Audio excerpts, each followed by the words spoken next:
Beautiful. All right. Let's get these little questions up.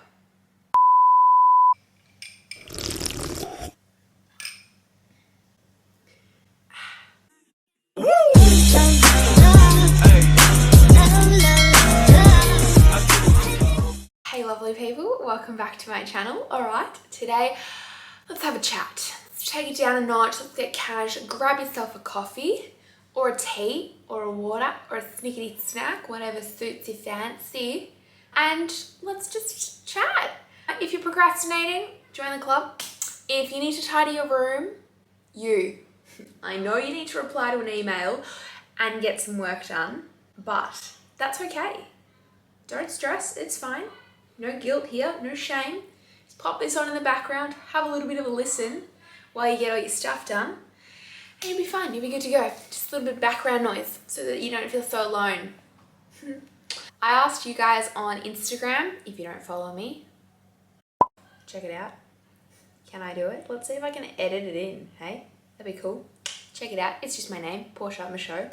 So give that a little follow. And so I asked you guys some questions. Oh, I didn't ask you questions, you asked me questions.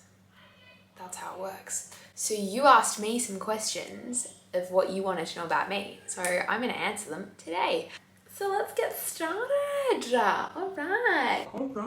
Also, I'm in my activewear. Cute, right? Lululemon shorts. You cannot see, but let's see if I can do this. This is dangerous. Just getting my whole outfit in. Check it, it's all Lululemon. Enough of that. Let's get down to business. So, first question. Oh, I need a new phone case too. What is that? That is disgusting. But it's kind of good. It's got a little compartment in the back for all my cards. So I don't need a purse. So I can just take this with me. But it's really ugly. So, it doesn't really go with the aesthetic now, does it? Anyway, question time. So, first question. How old are you? So, I am 20 years old. I am turning 21 this year. 21. And my birthday is on the 4th of April. So, pop it on your calendars. 4th of the 4th. Ooh, okay. Next question.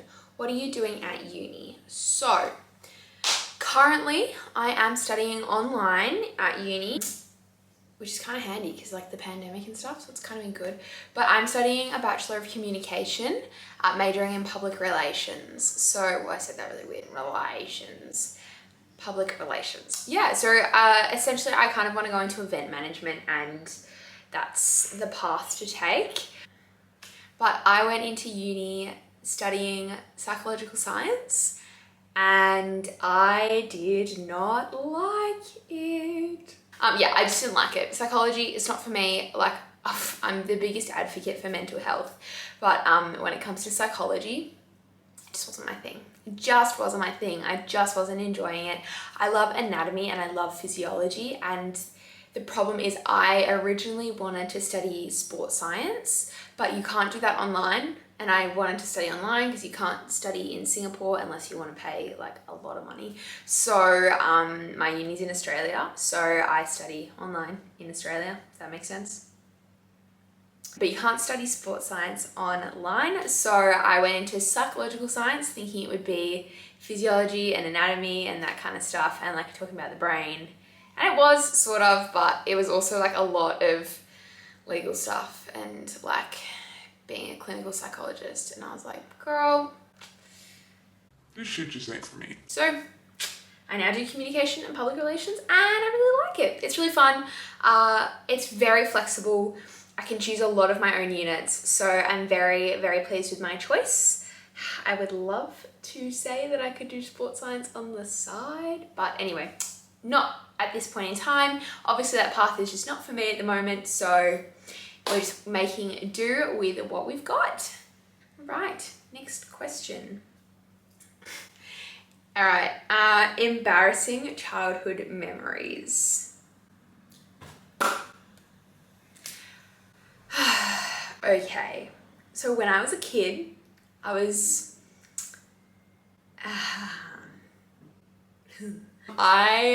my whole childhood was embarrassing. Like, I reckon as soon as I hit the age of about 10, I became like bossy. I was very confident in myself. I thought I was the shit.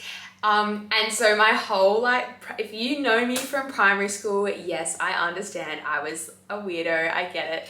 Like I was like that girl that just thought she was awesome. Like honestly, that's what I thought I was. And so my primary school experience was just, oh God. And I like, oh man, I'm an emotional person. So if something didn't go my way, I was always crying about it. But yeah, so my whole childhood was embarrassing. I'm still embarrassing. I still embarrass myself like on the daily. So if you know me, you know that I'm just a very awkward person. So yeah, so my whole childhood is just an embarrassing memory. I just cringe whenever I think about it. Love it, had such a blessed childhood, but I was just a funny kid. Like I was just, good on me, younger me. She ruled the world. All right, tell us about boarding school, miss you and sending love on. This is from one of my friends from boarding school. So yes, I went to boarding school for 3 years in Australia while my family lived in Hong Kong and Singapore. So I was at boarding school for 3 years. It was an interesting experience. It was, I did a lot of growing up in that time. I became very independent. Like before boarding school, I was one of those kids that would be like, Mum, I need a doctor's appointment. And she'd be like, okay, just ring up and book it. And I'm like, never mind, I'm not sick, I'm fine, I'll just go to school. So anyway, I grew up a lot in that time and I really cherished the time that I had there.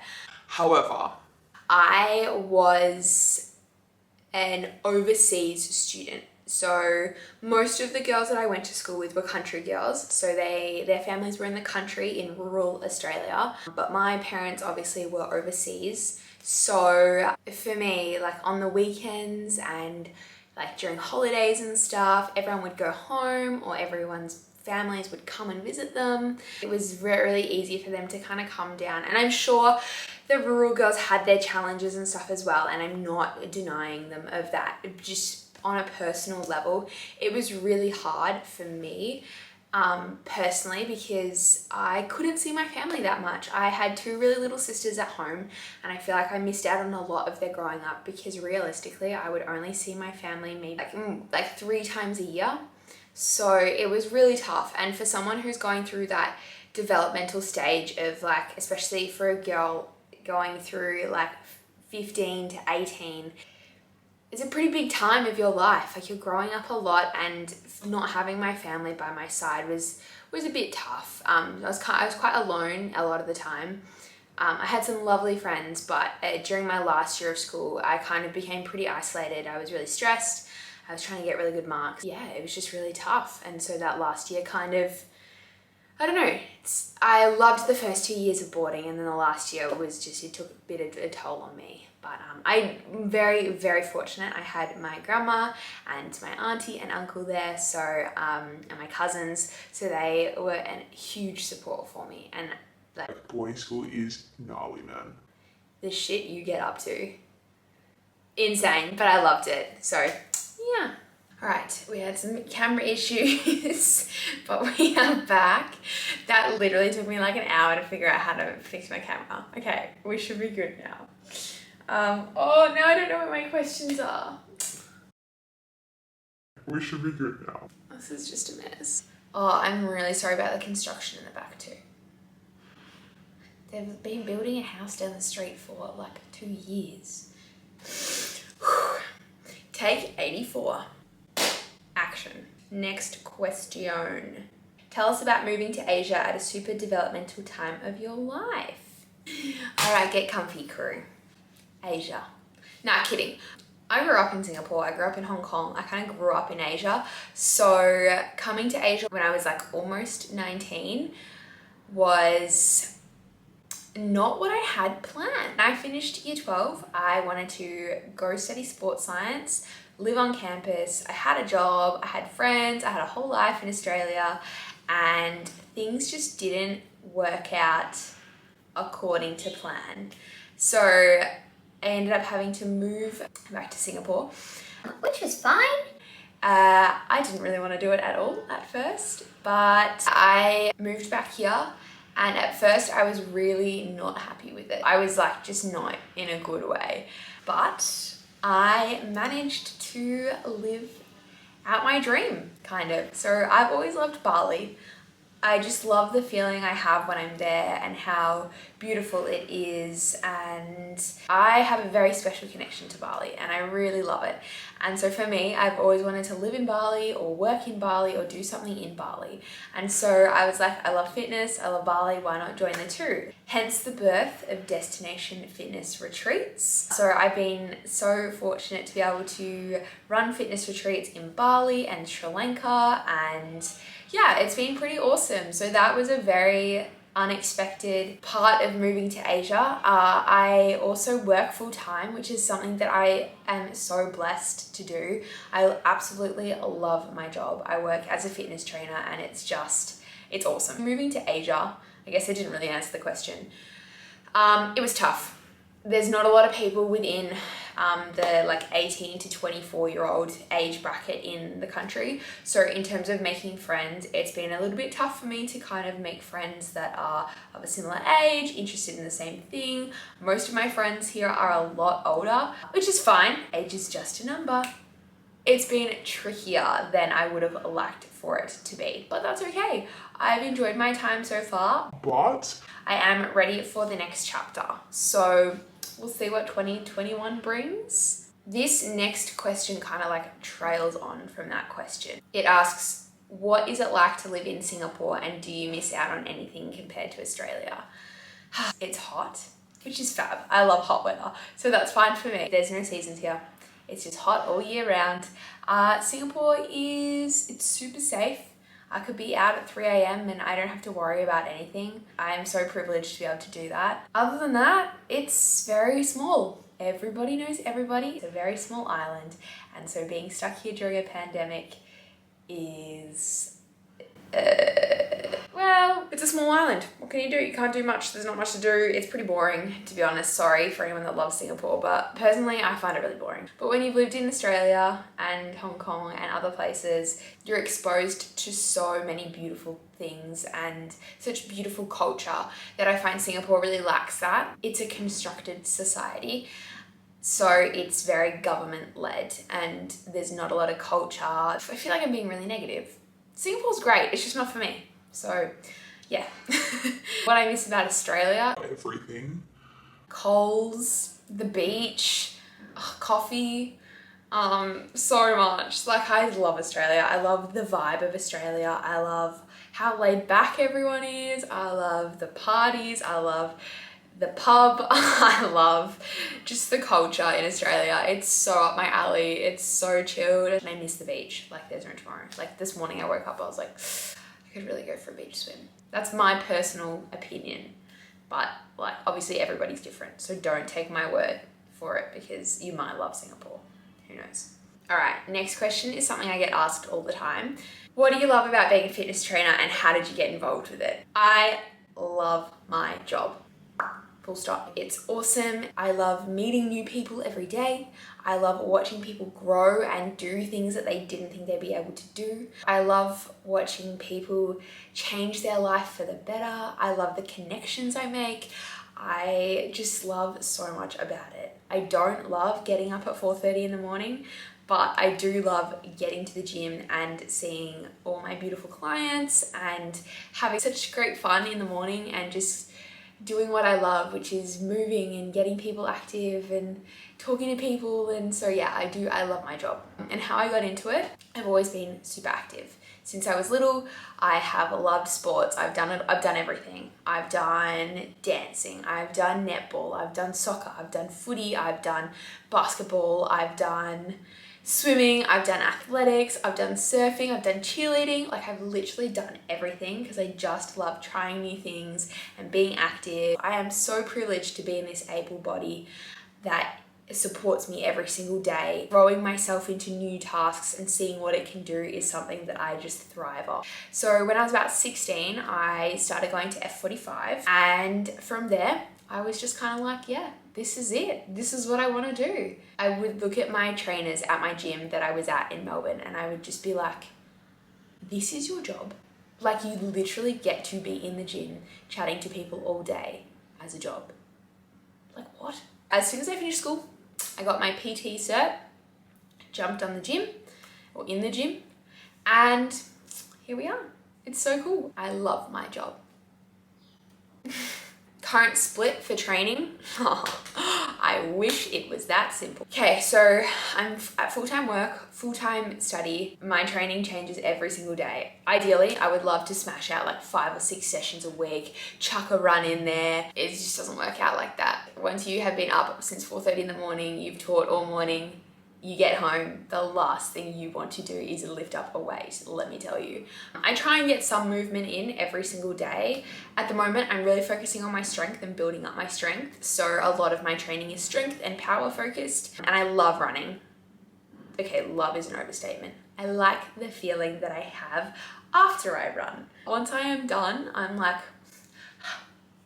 I just did that. I always incorporate one run in my training program. So my training changes all the time, so I don't really have a split or a regime. In an ideal world, I like to train about 5 to 6 times a week, mixing it up between strength, Pilates. I'm kind of steering away from HIIT, but I used to do a lot of HIIT training and running. So yeah. You lift heavy, but you're not bulky. Lifting advice for women. Ladies, take a seat. Okay, being bulky or being really muscly takes a lot of dedication and hard work, or genetics, okay? I've been training for 4 years. Unless I dedicated myself entirely to my training and had no training life balance, that's the only way I would be able to bulk up. I'm not blessed with beautiful mesomorphic genetic, like I work hard for what I have. So my advice to women who are lifting, don't be scared. And also find movement that you enjoy. I had another question about tips for getting into fitness. Find something that you enjoy. For me, I love tough workouts and I love seeing how far my body can go, but I know that not everyone likes that, and that is so more than okay. So find something that you actually enjoy, whether that is walking. Do you enjoy walking? Go for a walk. That's your movement. Enjoy it. If you prefer burpees and high knees and whatever else, get into the gym, do a HIIT session and absolutely kill it. If you are more into like core and stability and you want to focus a little bit more on your balance, or you really enjoy Pilates, do Pilates. There's all these things about you need to do this many active minutes and you need to burn this many calories and you need to work this hard and your heart rate needs to be here. But in reality, if you are moving your body in a way that makes you feel good, then at the end of the day, that's all that matters. You will find that you enjoy things differently as you go along in your journey as well, because everybody's journey is different. So yeah, my fitness advice as well and tips is find something that you enjoy and do it. I've got a couple more questions. I know this video is really long. I'm so sorry. I like to talk. What are you gonna do? Next question is cheat meals. I do not like the word cheat meal. I think it puts food in a really bad light. I feel like it talks about food like you need to earn it, or that you deserve to have a cheat meal after a tough week. And I just don't think that's how food should be treated. Like, food, it's just food. That's all it needs to be. And I understand for some people with specific goals, a cheat meal and a cheat day is good for them and good for their mentality and good for their mental health and their physical health, and that's totally fine. If it works for you, go for it. But for me, it's just like, it just doesn't put a good relationship with food and me together. I don't have cheat meals. I eat what I want when I want it. If I feel like something sweet, I'll have something sweet. If I feel like something savory, I'll have something savory. Like, my diet is pretty similar on a daily basis just because it's convenient for me. I'm very lucky that I love like fruit and veg and whole grains, and I love fueling my body in a way that makes me feel really good. I just eat everything except red onion. That can die. How do you pick yourself up on a bad day? I journal a lot. I try and be a little bit kinder to myself if I'm really struggling with like self-doubt. It's taking me a really long time to get to a position where journaling can boost my mood. I'm very lucky that I've gotten to that place, but when I used to have really bad days, just taking it easy, like don't have any expectations. If you expect yourself to complete a task or do something, you're setting yourself up for failure. So just let yourself be in that bad mood or that bad day, just let it be. Know that tomorrow is a new day. And yeah. 2 more. 1, best books. I love reading. Like, I'm such a book nerd. I'm that girl that reads on the train or the bus and then misses her stop and then has to get off and awkwardly walk back. Anyway, so that's me. In the past 12 months, The 7 Husbands of Evelyn Hugo was fab. I loved it. It was great. Definitely recommend, especially if you're not really a reader. Super easy to read, and that hopefully it will spark a little bit of reading in you, because I love reading. And then number 2 is Untamed by Glennon Doyle, which has changed my life.